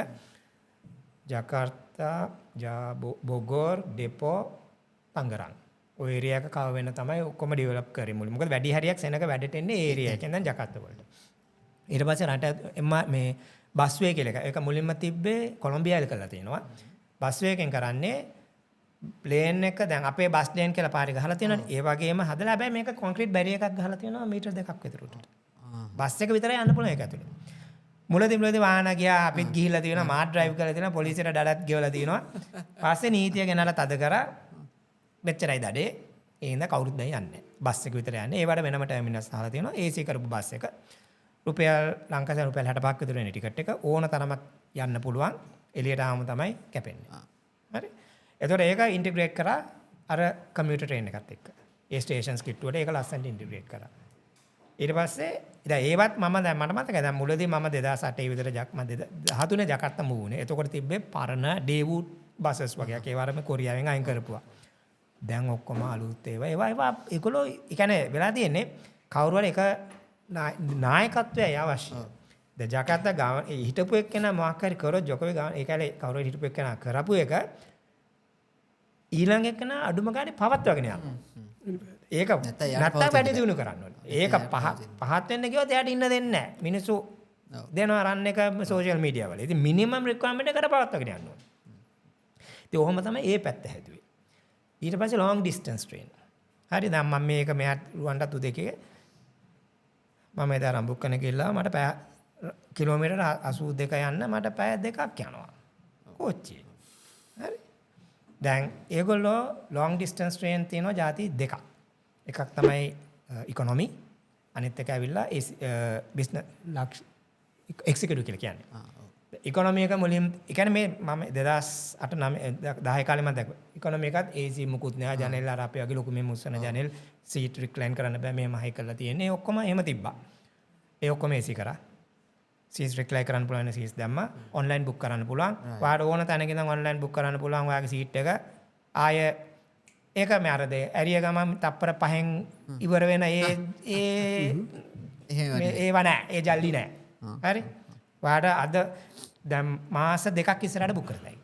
රයිට්. ඒ කියන්නේ අපි යනවා නම් ටුවරිස්ට්ලා විදිහට උනත් පුළුවන්. අපිට උනත් පුළුවන්. ක්‍රෙඩිට් කාඩ් එකෙන් පේමන්ට් එක කරන්න පුළුවන්. වෙබ් ඒ කියන්නේ මේ ඔයාට ඩිරෙක්ට් ඒගොල්ලන්ගේ සයිට් එකෙන් බුක් කරන්න. මේ කියන්නේ දුම්රිය සයිට් එකෙන් KI කියලා කියන්නේ කරතාපි ඉන්දුනීසියා. කරතාපි කියන්නේ දුම්රිය. ඉන්දුනීසියා ඒකෙන් බුක් කරන්න පුළුවන්. එහෙම නැත්නම් Traveloka වගේ travel apps වලිනුත් ඔයාට ට්‍රේන් එක සිලෙක්ට් කරලා බුක් කරලා ඕකේ. හරි. දැන් ඊට පස්සේ දැන් ඉකොනොමි එකෙත් දැන් සීට්ස් රිසර්ව් කරලා බුක් කරන්න පුළුවන්. එක්සිකියුටිව් එක සීට්ස් ඇවිල්ලා මේ ප්ලේන් එක සීට්ස් වගේ. ඔයාට රික්ලයින් කරන්න පුළුවන් දෙකයි තියෙන්නේ. සීට් එක බුක් කරන්න පුළුවන්. ඊට පස්සේ ඔයාට සිලෙක්ට් කරන්න පුළුවන් මොන කැරේජ් එකේද. ඒ කෝච්චිය දැන් මම ජොග් යනකොට එහෙම ගොඩක් කරලා කෝච්චිය යන්නේ. කිලෝමීටර් 600 ගානක් 700ක් තියෙනවා. පැය කිලෝමීටර් 100ක 120ක වේගෙන් යන්නේ ඒක. ඒ කියන්නේ ඒ ඇවිල්ලා එක්ස්ප්‍රස් නෝමල් එක්සිකියුටිව් ට්‍රේන් එක. ඒකේ අන්තිමට තියෙන කම්පාර්ට්මන්ට් එකක් ලක්ෂරි කම්පාර්ට්මන්ට් එකක්. ඒකනේ කාර බිස්නස් ක්ලාස් අර කැබින් එක වගේ සීට්ස් තියෙනවා. ඒක ඇවිල්ලා අර එක්සිකියුටිව් සීට් එකට වඩා දෙගුණයක් විතර ගාණ වැඩි. ඕනනම් ඉතින් සපසේ යන්න සීට් එක රික්ලයින් කරලා බුදිය ගන්න ඕන. ඒක යන්න පුළුවන්. එම් දැන් ඒද ඇවරේජ් ගාණ ජකාර්තා ජොග්ජා ඉන්ඩෝනේෂියන් සල්ලි 650,000 විතර. ඒ කියන්නේ අපේ සල්ලියෙන් ගත්තොත් 12ක් 13ක් විතර. සුරබෑ වලට යනවා නම් almost 1 million විතර ඉන්ඩෝනේෂියන් සල්ලි වෙනවා. පොඩ අපි කන්වර්ෂන් රේට් එක ගැන පොඩි අවබෝධයක් දෙන්න 80000ක් විතර දෙදී. දෙකෙන් වැඩි කරලා බින්දු දෙකක් කපන්න එතකොට ලේසි. හරි. ඉස්සර තිබ්බේ අග එකට 100 තිබ්බේ. දැන් ඉතින් අපි ඉතින් දැන් ඒක සරලව එකට 100 දැන් එකට 190ක් විතර වගේ තියෙන. ඉතින් මම කියන්නේ දෙකෙන් වැඩි කරලා බින්දු දෙකක් කපනවා. දෙකෙන් වැඩි කරලා බින්දු දෙකක් කපලා දාන්න ලේසි. මම 650,000 කිව්වම ඉස්සර 6500යි. දැන් 13000ක් කියලා හිතා ගන්න. 13000ක් වෙන්නේ නැහැ 12000 ගාණක් විතර වෙන්නේ. ඉතින් අර ලේසි අර විතර හදුවා. දෙකෙන් වැඩි කරලා බින්දු දෙකක් කැපුවා. හරි. ඊට පස්සේ දැන් ඒක තමයි ඒ කෝච්චිය. ඒකේ අපිටම පුළුවන් ඒ කියන්නේ මේ කැන්ටින් එකක් තියෙනවා අපිට කියලා එතන ඕඩර් කරන්න පුළුවන්. නැත්නම් අපිට ඇප් එකෙන් ඕඩර් කරගන්න පුළුවන්. නැත්නම් ඒගොල්ලෝ ට්‍රොලි එක කැමරා සර්ව් කරනවා අපිට ඕඩර් කරලා QR කෝඩ් එකෙන් ගෙවන්න පුළුවන්. මේ අපේ සංවාදයක් තිබ්බා මගේ යාළුවෝ වගේ එකක QR කෝඩ් එක ගැන ඔවා කෑෂ් පාවිච්චි කරන්නේ අපි. මම කෑෂ් බොහොම කලාතුරකින් මම කෑෂ් පාවිච්චි ඔක්කොම QR ටැප් කරලා තමයි මේ වැඩ කරගන්නේ. රෙස්ටෝරන්ට් එකේ සුපර් මාකට් එකේ ගිවන්නේ QR කෝඩ් එක ටැප් කරලා. ඉතින් ඒ අයලා ට්‍රාන්ස්පෝර්ට් පැත්ත ඕකට MRT එකක් ආවා. MRT එක ඇවිල්ලා MRT එකක් ඉතින් මෙහෙත් ඉතින් හොට් ටොපික් එකක් වෙලා තිබ්බනේ MRT කියන එක. දැන් ওই කාලෙම තමයි JICA funded MRT. ඒ JICA fund එක ගත්තා. හරි. ඊට පස්සේ ඒක මෙහි ආයෙම ඔයගොල්ලෝ කන්ක්ලූෂන්ස් ගන්න මේ බ්ලොක් M කියලා තනත් නෑ ෆත්මාවති. ෆත්මා කියන්නේ සවුත් ජකාර්තා ලොකේෂන් එකේ ඉඳන් සෙන්ට්‍රල් ජකාර්තා ඒ කියන්නේ මේ SC කියන්නේ වැඩිම ජනගහනයක් වැඩට යන ට්‍රැක් එකේ මුලින්ම දැම්මා ඒක. දැන් ඒක එක්ස්ටෙන්ඩ් කරගෙන යනවා සෙන්ට්‍රල් එතන මේ ස්ටේෂන් එකේ ඉඳන් බුන්ඩාරන් හයි කියන්නේ හොටෙල් ඉන්ඩෝනේෂියා කියන ලොකේෂන් එක. එතන ඉඳන් ඕල් සිටි එකට වෙනකන් දැන් එක්ස්ටෙන්ෂන් එක යනවා මේ දවස්වල. 2018 අප්‍රේල් වල තමයි ඒක ඕපන් කරේ. මොකද මම ගිහිල්ලා තමයි ඒක ඕපන් කළේ කියලා මම හිතන්නේ මම මිත්‍රයත් එක්ක කිව්වා. මොකද මම ගිහිල්ලා ඒ ගිය දවස්වල තමයි ඕපන් කළේ. මම හිතුවා ඔයා ආරාධිත අමුත්ත විදිහට එහෙමත් වගේ තමයි නිකන් අපි කිව්වේ නිකන් හතාවේ. ඊට පස්සේ දැන් තව ට්‍රෙන්ඩ්ස් තව ට්‍රැක්ස් දෙක තුනක් ඒගොල්ලෝ දැන් පයිප්ලයින් එකේ තියෙනවා. ඒවා ඉතින් කරගෙන යනවා ඉන්වෙස්ට්මන්ට් feasibility pre feasibility ඒවා අනිවාර්යයෙන්ම ජයිකාත් එක්ක යයි බොහෝ විට. ඒ අනිත් එක තමයි දැන් ආසියාවේ හයි ස්පීඩ් ට්‍රේන් එක ජපානයේ චයිනාවේ නම් හයි ස්පීඩ් ට්‍රේන් එකක් තියෙන ඉන්ඩෝනේෂියාවේ. KCIC කියලා ඒගොල්ලෝ චයිනීස් මේක ගත්තේ. පැය කිලෝමීටර් 350කින් යනවා. ඕකේ. ඔව්. දැන් ඒකයි මං කිව්වා මට පැය දෙකක් කියලා නම්බුක් කරන ඉඳන් කොළඹට ඔව් ඒක තමයි පැය කිලෝමීටර් 350ක ඒක දැන් ලංකාවේ පළලට වැඩි. හරි. එතකොට මම තියෙන ජකාර්තා බැන්ඩු. දැන්ට ජකාර්තා බණ්ඩුන් තියෙන්නේ. ඒකෙත් බොහොම රසබර කතාවක් තියෙනවා. ඕක ජකාර්තා බණ්ඩුන් විනාඩි 40න් යනවා. විනාඩි 40 ඊට පස්සේ මග බණ්ඩුන් සිටියට කලින් ස්ටේෂන් එකෙන් මේ වෙන්නේ. එතෙන් නම් ෆීඩර් ට්‍රේන් එකක් තියෙනවා බන්ඩුම් ස්ටේෂන් එකට. ඕකේ ඕකේ. මොකද හයි ස්පීඩ් ට්‍රේන්ස් ඕක චයිනා මොඩල් එක තමයි. ඒකේ චයිනාත් ඔක්කොම සිටි එකෙන් ඈත කරන්නේ ඒ පැත්ත ඩෙවලොප් වෙන්න ඉඩ තියෙනවා. රයිට්. දැන් ඕක මුලින්ම දාන්න ගිය මේගොල්ලන්ට ඕන උනේ බුලට් ෂින්කන්සෙන්නේ බුලට් එක දාන්න ඕන උනේ. හැබැයි මේගොල්ලන්ගේ ඉල්ලීමක් තිබ්බා ටෙක්නොලොජි ට්‍රාන්ස්ෆර් ඕනේ කියලා. ජපාන කැමති වුණේ නැහැ ටෙක්නොලොජි ට්‍රාන්ස්ෆර් එකට. චයිනාත් එක්ක කතා කරා චයිනා කිව්වා ප්‍රශ්න නැහැ. අපි කැමති ටෙක්නොලොජි ට්‍රාන්ස්ෆර් එකට. දැන් ඒක හින්දා දැන් ඔක ෆේස් 1 තමයි ජකත් බණ්ඩුම්. ෆේස් 2 යනවා බණ්ඩුම් සමරං දුගේද. ෆේස් 3 යනවා සමරං සුරබය. එතකොට අයිලන්ඩ් එකම කවර් වෙනවා. ජාවා අයිලන්ඩ් එක ආනමලු ගෙඩිය මේක වලට කවර් කරන්නේ නැහැ. ඒක ටාගට් එක තියෙන්නේ පැය 2න් 3න් සුරබයට යන්න. ඒ වගේ. ෆ්ලයි කරන්නත් ඉඩඩි වෙලා. කොච්චර විතර කිලෝමීටර් 1000 ගානක් වගේ තියෙනවා ජකත් සුරබය. ඊට පස්සේ ඒකේ මේ දැන් ඔය නොලෙජ් ට්‍රාන්ස්ෆර් එක ඊට පස්සේ දැන් මේගොල්ලෝ දැන් කරන්න යනවා මේගොල්ලෝ ලෝකල් ඩෙවලොප්මන්ට් පටන් ගත්තා හයි ස්පීඩ් ට්‍රේන්. මේගොල්ලෝ රටේ හදනවා එකක් දැන් ටාගට් ප්‍රොටෝටයිප් මම හදලා දුකේ තියෙන්නේ 250 කිලෝමීටර්ස් වලට නොලෙජ් ට්‍රාන්ස්ෆර් එකෙන් ප්‍රයෝජනය කරන්නේ. අරගොල්ලන්ට එක ට්‍රෙට් එකකුත් නැහැ. අපි ඉන්දුනීසියා 350 කරන්න යන්නෙත් නැහැ. 400 කරන්න යන්නෙත් නැහැ. අපි 350 එකක් ඒගොල්ලෝ එක අතන එක ස්ට්‍රෙච් එකකට ඒගොල්ලෝ ලෝකල් එක try කරන්න යනවා. මොකද අනිත් එක දැන් කියන්න ඕනේ ඔය එක්ස්ප්‍රස් ට්‍රේන්ස් එක ඔක්කොම අර මම කිව්ව ජොග්ජා යන කෝච්චිය ඒව ඔක්කොම කෝච්චි පෙට්ටිය ඔක්කොම ඉන්දුනීසියා හදන්නේ. ඕකේ. එන්ජින් රෝලින් ස්ටොක් එක විතරක් ඉම්පෝට් කරපුවා තියෙනවා. දැන් සමහර කමියුටර් ට්‍රේන්ස් තියෙනවා. දැන් ඔය ජොග්ජා එයාපෝට් එකෙන් දැන් සිටි එකට එන කමියුටර් ට්‍රේන්ස් දාලා තියෙනවා. ජොග්ජා වල එකක් දාලා තියෙනවා. පලෙම්බන් වල එකක් තියෙනවා. ඒව ඔක්කොම බිඳුවෙන් ඉඳන් එන්ජින් එක ඔක්කොම ඉන්දුනීසියාවේ හදන්නේ. ඕකේ. සෝ එයාපෝට්ස් වල තියෙන ඒරෝ බ්‍රිජ් එක ඒගොල්ලන්ගේම ඒගොල්ලෝ හදන්නේ ඔක්කොම. ඒ පැත්තෙන් ඒ කියන්නේ ඉන්ඩස්ට්‍රියලයිසේෂන් එකක් රටේ ඒවා තියෙනවා මැනුෆැක්චරින් ඒවා තියෙනවා ඒ රටේ. අනිත් එක තමයි දැන් මේ දවස්වල ඉකොනොමි එක යන පැත්ත. ඉකොනොමි එකේ ලොකු shift එකක් යනවා. මොකද දැන් කලින් ජනාධිපති ફોකස් එක තිබ්බේ ඉන්ෆ්‍රාස්ට්‍රක්චර් ඩෙවලොප්මන්ට්. දැන් ඉන්ෆ්‍රාස්ට්‍රක්චර් ඩෙවලොප්මන්ට් නවත්තලා නැහැ. ඒවා යනවා. නමුත් මෙයාගේ ලොකු ફોකස් එකක් තිබ්බේ ඉස්සරෙන් දැම්ම දැන් මේ ප්‍රබෝගේ උමනාවක් තිබ්බා මේ නියුට්‍රිෂන් පැත්ත හදාන රටේ ජනතාව. කියන්නේ ළමයින්ට සහ ගැබිනි මව්වරුන්ට නොමිලේ ආහාර වේලක් දෙන එක. දයා ඒකට පුෂ් කරනවා සෑහෙන්න. දැන් ඒක ඉම්ප්ලිමන්ට් කරා. දැන් බජට් එක බැලන්ස් කරේ කොහොමද? රජයේ අනවශ්‍ය වේදන් කපලා ඇරියා. අනවශ්‍ය වේදන් කියන්නේ ඔය සෙමිනාර්ස් තියෙනවා, මීටින් තියෙනවා, ඒවා ෆේස් ટુ ෆේස් තියෙනවා, ලන්ච් දෙන ඒවා, ඒවා ඉෆිෂියන්සි මෙෂර්ස් කියලා ගොඩක් ඒවා කැපුවා.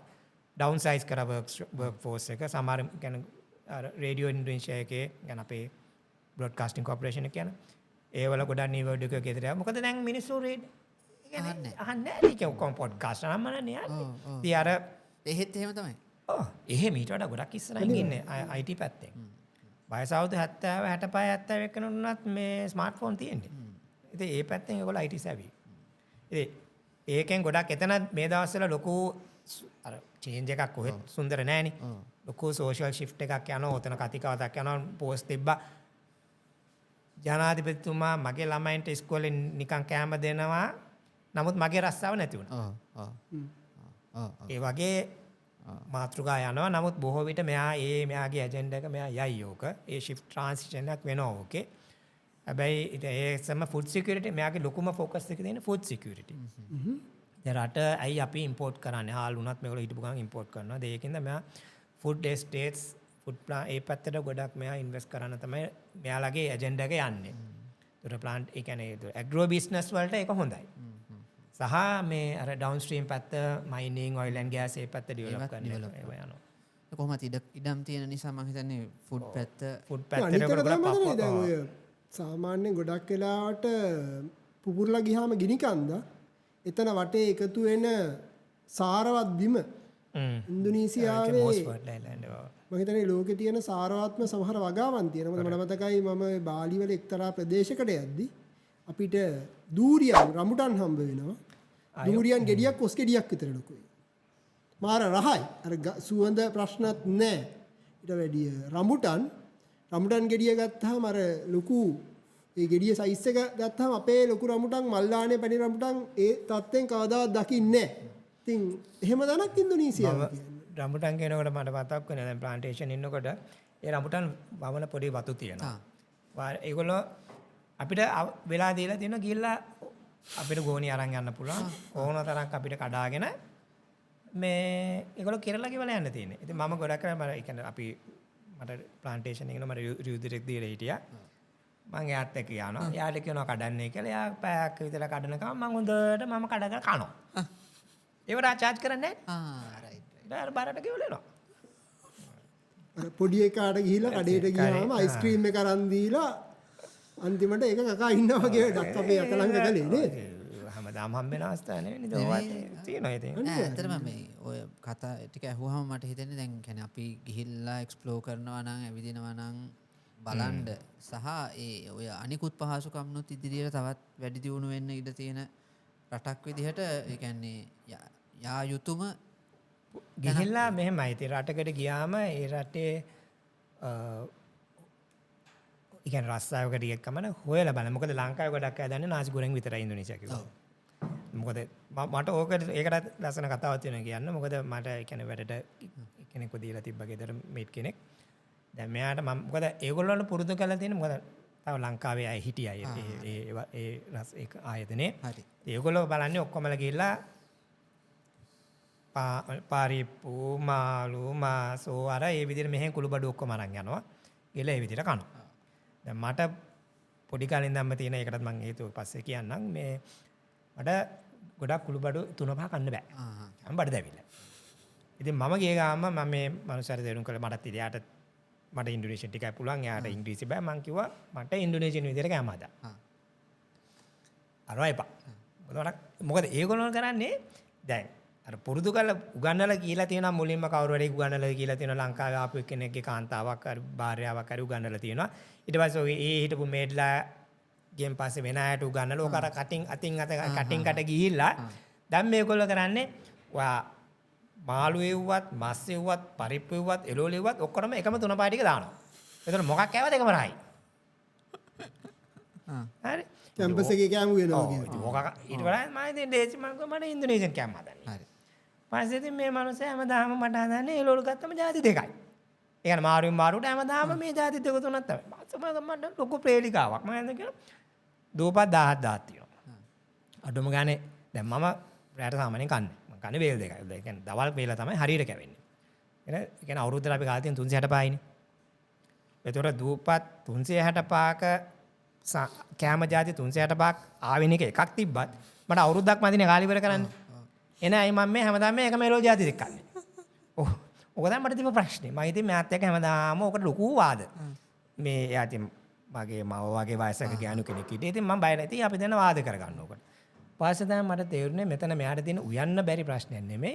උයන්නේ මොනවාද කියලා නොදන්න ප්‍රශ්නයක් තියෙන්නේ. මොකද එයා ඉතින් එන දුෂ්කර පළාතකින් ගමකින් ආපු එක්කෙනෙක්. ගොවිතැන් කරපු එක්කෙනෙක්.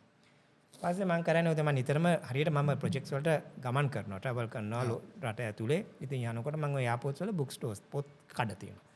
ගලා සැරින් සැරේ යන සැරේට ඉන්දුනීසියන් භාෂාවලින් තියෙන අත්පොත් මේ අත්පොත් කෑම පොත් වට්ටෝරේ තියෙන පොත් අරන් මෙයාට ගෙනත් දීලා නා මෙන්න දැන් හදන්න. අන්න ඒතර ප්‍රශ්නේ විසඳුණා. ඉතින් ඒ කියන්නේ අර එක්ස්ප්ලෝර් කරන්න ගියාමනේ නර නැත්තම් රටකට ගියාම එහෙම වෙන්න එපා නේ. දැන් මම මාත් එක්ක හිටපු ගොඩක් අපේ රටේ අයට මං අහන්නේ දැන් ඔයාලා මෙච්චර අවුරුදු 4ක් මෙතන 5ක් මෙතන හිටියා. දැන් කවුරු හරි ආවොත් මොනවද ඉන්දුනීසියාවේ කෑම කියලා කෑවේ කියලා කියන්න දන්නේ නාසි ගොල්ලෝ විතරයි. තව මොනවද තියෙනවද පොඩ්ඩක් කියන්නකෝ අකලංක හොඳ දේවල්. හොඳ රහ දේවල් කවුරුත් ගියොත් කන්න පුළුවන්. හැම ගිහලා පඩම් කෑම කන්න. ඊට පස්සේ ජෝග්ජා මෙහෙමයි. ජෝග්ජා ජාපනීස් කෑම ටිකක් පැණි රහයි. මොකද ඒගොල්ලන් අතුරුපස කන්සෙප්ට් එකක් නැහැ. රාස ඔක්කොම කෑම එකෙන්ම එනවා. හරි. ජෝග්ජනීස් ජාවා කෑම ටිකක් පැණි රහයි. පඩම් කෑම ටිකක් පොල් කිරි දාලා හදන්නේ. දැන් තායි ෆුඩ්ස් අපේ කෑම වගේ යනවා. ඊට පස්සේ බතක් ඒගොල්ලෝන්ගේ කියන්නේ ගොඩක් ව්‍යාංජන જાතිය අඩුයි. හැබැයි පෝක් කනම්ම නම් තියෙනවා. අනිත් එක මතේ දැන් බය වෙන්න එපා. පෝක් තියෙනවා. පෝක් තියෙනවා. දරහට හදනවා. ඊට පස්සේ මේ ග්‍රිල් කරන. සුන්ඩනීස් අය ගත්තම ඒ කියන්නේ හැම જાතියෙම ආවිනිකවේ පළාතේ කෑම තියෙන බලන්න ඕන එකක් ඒක. ගියොත් ඒ ආවොත් ඉතින් එකන් කියලා පෙන්නලා මේක try කරන්න කියලා කියන්න පුළුවන්. අනිත් අපේ තියෙන ආප්ප ඉන්දියාප්ප පිට්ටු ඔක්කොම තියෙනවා. අපේ තියෙන මේ අපි පෑන් කේක් එන්නේ වෙල්ල ඒකක් තියෙනවා. ඔව්. ඒවා කොකිස් තියෙනවා. ඒවා ඉතින් ඩච් ආභාෂින් ආපේවනේ. ඊට පස්සේ ලම් ප්‍රයිස් එක එහෙමම නැහැ. නමුත් ඊට ළඟින් යන විදිහට ඒගොල්ලොත් ඔතලා හදන බත් හදනවා. ඔය තියෙනවා ඉතින් ඔක්කොම. අද ෆෘට් ඩ්‍රින්ක්ස් මම හිතන්නේ මෝජෝ ඒ දේවල් හැමෝම කෑම එකක් එක්ක මේකක් ගන්නවා. මොකද ඒක හරි ජනප්‍රිය. සාමාන්‍යයෙන් ඉච්චර ගලනුත් නෑ. මොකද ඒක මම හිතන්නේ වෙනමම සංස්කෘතියක්. ඒ ෆෘඩ් ඩ්‍රින්ක්ස් පළතුරු කනවයි කියන එකත් මම හිතන්නේ ඒගොල්ලන්ගේ. මේ ඒගොල්ලන්ගේ කෑම හරි සරලයි. කෑම එළවලු එකයි මොනාරි ප්‍රෝටීන් අයිටම් එකක් සෝයා කෑල්ලක් හරි මොකක් හරි බදපු මස් මේ චිකන් කෑල්ලක් හරි මොකක් එක්ක කන. ඒගොල්ලෝ මේ ජාති පාය හත හදාගෙන දුක් විඳින්නේ නැහැ. ජාති දෙකයි කෑවා. එහෙම දුක් විඳින්න ඕන නම් පඩම් කඩේකට ගිහලා ඒගොල්ලන්ගේ තෝරගන්න පුළුවන්. තෝරගෙන කෑවා. පඩම් වල තියෙන පීරිසි වල දාලා තියෙන කෑම. ඩිෂස් ටික ඔයාලට ඒගොල්ලෝ කිව්වොත් මේසට ගෙවන්නේ කියලා ඔක්කොම දීසි ටික මේසට වෙනවා. ඊට පස්සේ තම පාවිච්චි කරපුවට විතරයි ගෙවන්නේ. පඩම් කියන්නේ කඩේ කියන එකම තමයිනේ. නෑ පඩම් කියන්නේ පළාත. පළාත. බෝනියෝ දූපතේනේ. Sumatra south Sumatra. South Sumatra වල. පඩම් කියන්නේ. ඉතින් පඩම් තමයි ගොඩක් ඒ කියන්නේ අර ඒක තියෙනවා. ලාභයට කන්න ඕන නමුත් ඉඳන් හොඳට ෆැන්සි විදිහට කන්නත් පඩම් තියෙනවා. ඒක සාමාන්‍යයෙන් ඒ කියන්නේ. අනිත් එක ඒගොල්ලෝ හරි ආසයි නූඩල්ස් වලට. ඕකේ. මේ ඉන්ස්ටන්ට් නූඩල් ඉන්ඩෝමී කියලා මෙහෙත් මම දැකලා එනවා මෙහෙත් දැන්. ඒක තමයි හේ නම්බර් 1 වගේ තියෙන්නේ. ඉන්ඩෝමී ඒගොල්ලෝ ඉන්ඩෝමී කෑවේ නැත්නම් කෑවේ නෑ වගේ තත්ත්ව. ඒ කියන්නේ ඒක හරියට කනවා ඉන්ඩෝමී ඒගොල්ලෝ නූඩල්ස්. මී ගුරාන්. ඉන්ඩෝමී එක තියෙනවා ගොරෙන් ෆ්‍රයිඩ් එක තියෙනවා බොයිල්ඩ් එක තියෙනවා. ඉන්ස්ටන්ට් නූඩල් එක දායන කන්න තියෙන්නේ. ඒක හරි ලාභයි. ඔන්න ඕක ඉන්දුනීසියාවේ රටසොට කෑම බීම ගමන් බිමන් ගැන කතා. යනවා නම් යන්න කියන්නේ ඉන්ටරෙස්ටිං රටක්. ඔව් මම හිතන්නේ අපි ප්‍රවාහනය ගැන කතා කළා ප්‍රවාහනය මැප් කරන දේවල් කතා කරලා මම හිතන්නේ ඕක තව චූටි දෙයක් මම හිතන්නේ මිස් වෙන්නේ නැතුව කියන්නේ ඉන්දුනීසියාවේ තියෙන මෝටර් බයිසිකල් සංස්කෘතිය. ඒක ඒගොල්ලන්ගේ විහිළුවට කියන එකක් තමයි හැම ඉන්දුනීසියන් එක්කෙනෙක්ටම ඉපදුනාම දෙකක් කරන්න පුළුවන්. මෝටර් සයිකල් එක ඉපදිච්ච ගමන් මෝටර් සයිකල් එක දෙන්න පුළුවන් සින්දු කියන්න පුළුවන්. ඒගොල්ලන් හොඳ මේකක් තියෙනවා. ආටිස්ටික් ටැලන්ට්ස් තියෙනවා. සින්දු කියන්න පුළුවන්. හැමෝටම වගේ සින්දු කියන්න පුළුවන්. ඒගොල්ලෝ ඒක ඉතින් ප්‍රගුණ කරනවා. ඉතින් මේ පැත්ත ඒක අර කල්චරලි ඒගොල්ලෝ ඒක මේන්ටේන් කරන එකක්. අනිත් මෝටර් බයිසිකල්. Motor bicycle. ඕනේ කෙනෙක් මෝටර් සමහර අය ඉන්න මෝටර් සයිකල් පදින්න බැරි මං අහනවා ඉතින්. මෙච්චර කාල ජීවත් වෙන්නේ කොහොමද මෝටර් සයිකලේ පදින්න බැරි. ගෑනු පිරිමි කියලා ભેදයක් නැහැ මෝටර් සයිකල්. අනිත් ලේසි අර ඔටෝමැටික් තියෙන්නේ. ඉස්කෝලේ යන පොඩි ළමයි මේ අවුරුදු 4 5 ඒදී මෝටර් බයිසිකල් ස්කූටර් එකට නගිනවා. මොකද මං බෝනියෝ වල කියන්නේ ඒ පබ්ලික් කියන්නේ මම කියන්නේ බෝනියෝ දූපත ඉන්දුනීසියාවට ඇටි කොටස විතරක් ලංකාවට වඩා 11 ගුණයක් විශාලයි. දැන් මම හිටියේ සෙන්ට්‍රල් ප්‍රොවින්ස් එකේ සෙන්ට්‍රල් කලිමන්තන් කියන්නේ ඒක ලංකාව වගේ 3මාරක් විශාලයි. දැන් ටවුන් එකේ ඉඳන් ප්ලාන්ටේෂන් එකේ දොරකඩට විතර පැය 2මාරක් යනවා. එතන ඉතින් ඒ වල ඉතින් ඒක ලොකු ඩෙවලොප් ඒ කියන්නේ ජනතාව ඉන්නේ සිටි එකේ විතරයි. මගේ පොඩි නිකන් ගොවිතැන් කරන එම ගෙවල් තියෙන. ඉතින් ඒගොල්ලන්ට ලොකු පබ්ලික් ට්‍රාන්ස්පෝර්ට් කියලා ඉතින් අර ඉන්ටර් ප්‍රොවින්ස් යන බසස් තියෙනවා අපේ ඉන්ටර්සිටි වගේ. ඊට අමතරව තියෙන්නේ ඔය ඒ සිටි එක අවලපට තියෙන පබ්ලික් ට්‍රාන්ස්පෝර්ට් විතරයි. එතකොට මෝටර් සයිකල් තමයි අනිවාර්යයෙන් මෝටර් සයිකලයක් ඕනේ. ඔය දැන් අපි දැන් ගෝජෙක් වගේ ගත්තත් සිටි එකකින් ඊට පස්සේ අපි යන්නේ ගොඩක් දුරට මෝටර් බයිසිකලෙන් තමයි. මොකද හරි ජනප්‍රියයි. අපි ටූරිස්ට් කෙනෙක් මෝටර් සයිකල් ටැක්සි එකේ කල්චර් එකේ තියෙන එක. ඒ කියන්නේ ඒක සවුත් ඊස්ට් ඒෂියා වල තියෙනවානේ. මැලේසියාවේ නෑ. තායිලන්ඩ් වල තියෙනවා. ඉන්දුනීසියාවේ තියෙනවා. වියට්නාමේ වියට්නාම් වල තියෙනවා. මෝටර් සයිකල් ටැක්සි එක ගෑනු පිරිමි කියලා ભેදයක් නැහැ. පිටිපස්සේ වාඩිලා යන කාට ප්‍රශ්නයක් නැහැ. එහෙම එකක් නෑ එහෙම එකක් නෑ. මෝටර් සයිකල් ටැක්සි කරන ගෑනු අයත් ඉන්නවා. පදින අය. දැන් ගොජෙක් එකම ඕඩර් කරලා සමහරවිට කාන්තාවක් එන්නේ. එයාලට ප්‍රශ්නයක් නැහැ මම පිටිපස්සේ වාඩිලා ගියා කියලා. දැන් කෙනෙක් අහන්න පුළුවන් මෙච්චර දේවල් කරන කෙනෙක් ඇයි මේ මෝටර් සයිකලේ යන්නේ කියලා. එහෙ තියෙන ට්‍රැෆික් එකේ මෝටර් සයිකල් යන එක තමයි ලේසි. ඒක අනිත් එක ඒවා මේ අපේ වගේ ලොකු ඉන්දියන් බයික්ස් නෙමෙයි අර C90 size අර ආමේ TVS වගේ ඒ ස්කූටි වගේ size බයිසිකල් තමයි. බොහෝදුරට ස්කූටර්.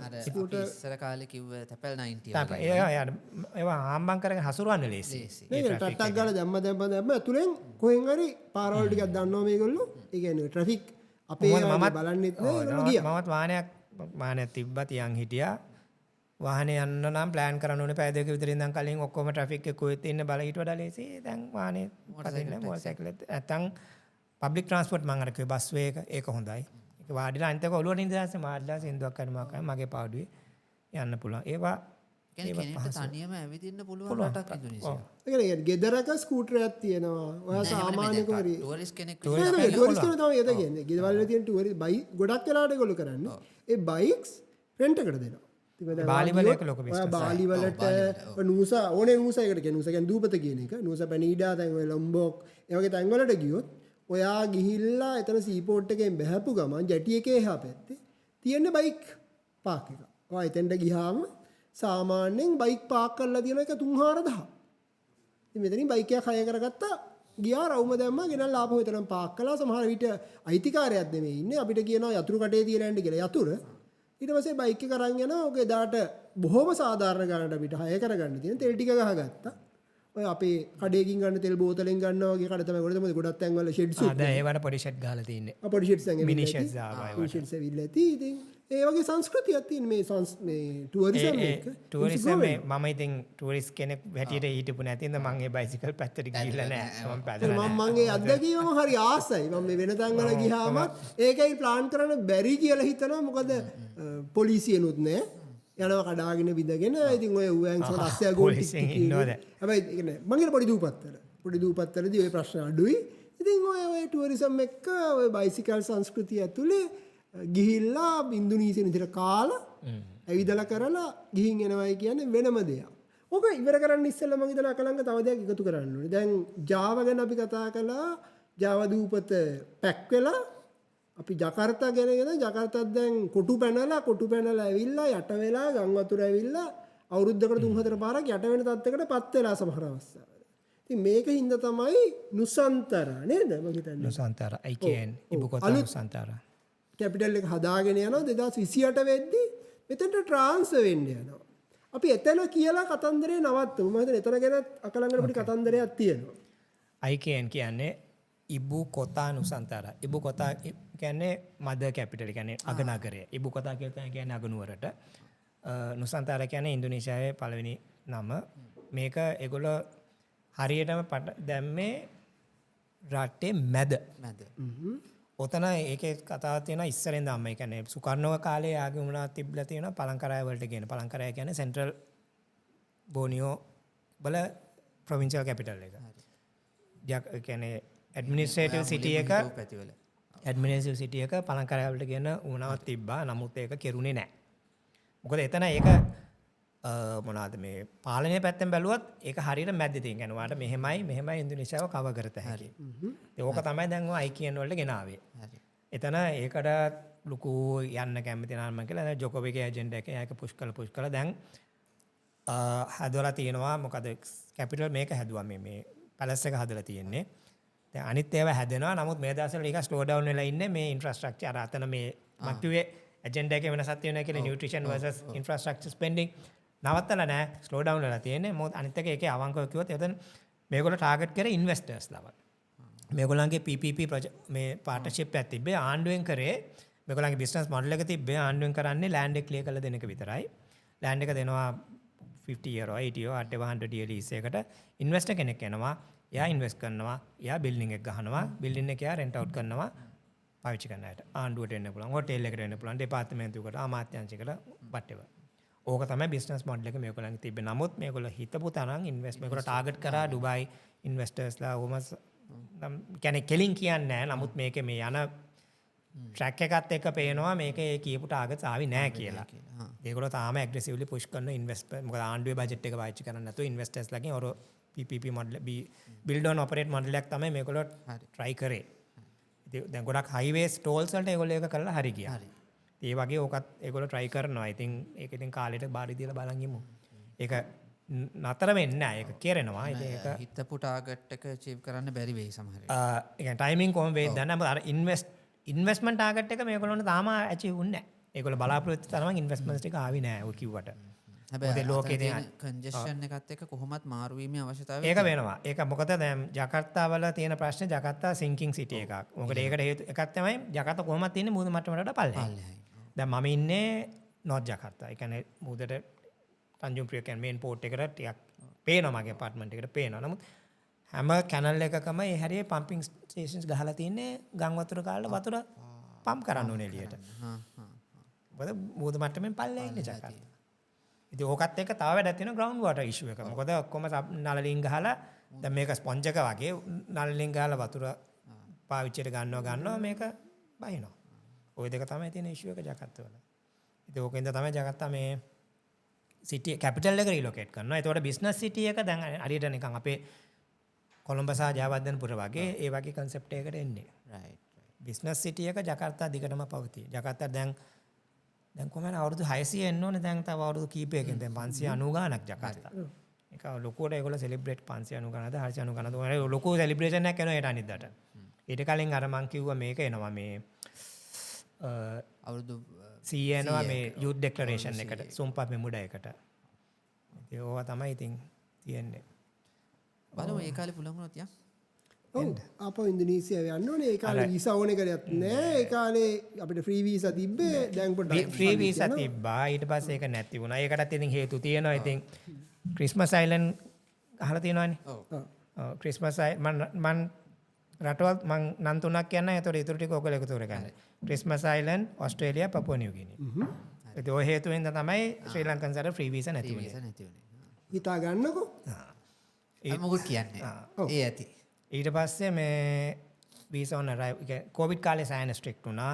ඊට පස්සේ අර 2022 පස්සේ හොඳටම ස්ට්‍රික්ට් වුණා. මොකද මෙතන මේක අස්ථාවර රටක් ඉඳලා එන කට්ටිය දිහා එන මෙහි ඉන්න ව්‍යාපාරික ප්‍රභූ පැලැන්ති ඉහිලමටත් සෑහෙන රන් එකක් දුන්නා ඉමිග්‍රේෂන් එකෙන් ඒටාම එම සෑහෙන ප්‍රශ්න වුණා ඒ කාලේ. දැන් ටිකක් හොඳයි.